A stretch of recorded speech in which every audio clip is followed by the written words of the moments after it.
அகத்தியமே சத்தியம், சத்தியமே அகத்தியம். வணக்க நண்பர்களே, இது அஸ்ட்ரோ சுரேஷ். இன்றைய ஒரு நிமிட ஜோதிட பதிவில் நம்ம பார்க்க போகிறது, மாமனார் சொத்தால் ஆதாயம் உண்டா, மாமனார் சொத்து கிடைக்குமா அப்படிங்கிறத பற்றி பார்க்க போகிறோங்க. இது ஒரு ஆண் ஜாதகத்துக்கும் அப்ளை பண்ணி பார்க்கலாம், பெண் ஜாதகத்துக்கும் அப்ளை பண்ணி பார்க்கலாம். சரி, இப்போ இதற்கு சில விதிகளை நான் உங்களுக்கு சொல்கிறேன். பொதுவாக மாமனார் என்பதை குறிக்கக்கூடிய பாவம் எது? மூன்றாம் பாவம். மூன்றாம் இடம் தான் மாமனாரை குறிக்கக்கூடியது.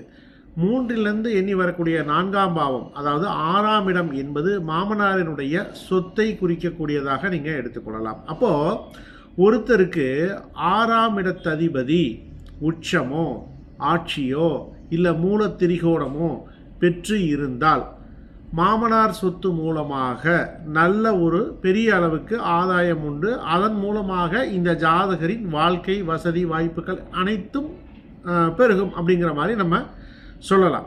அதே மாதிரி இன்னொரு விதி, இது ஆண் ஜாதகத்தில் அப்ளை பண்ணி பாருங்கள். அதாவது சுக்கிரனும், சரியா, சுக்கிரனும் உங்களுக்கு 8ஆம் அதிபதியும், சரிங்களா, சுக்கிரன் 8ஆம் அதிபதி 7ஆம் அதிபதி. அப்போது சுக்கிரன் 7, 8 இந்த தொடர்பானது ஒரு ஆணினுடைய ஜாதகத்தில் இருந்தது அப்படின்னா திருமணத்தின் மூலமாக, அதாவது மனைவி வந்த பிறகு பார்த்தீங்க அப்படின்னா அவர்களுடைய குடும்ப சொத்தானது, பரம்பரை சொத்தானது இந்த ஜாதகருக்கு கிடைப்பதற்கு வாய்ப்புகள் உண்டு அப்படின்னு சொல்லலாம்.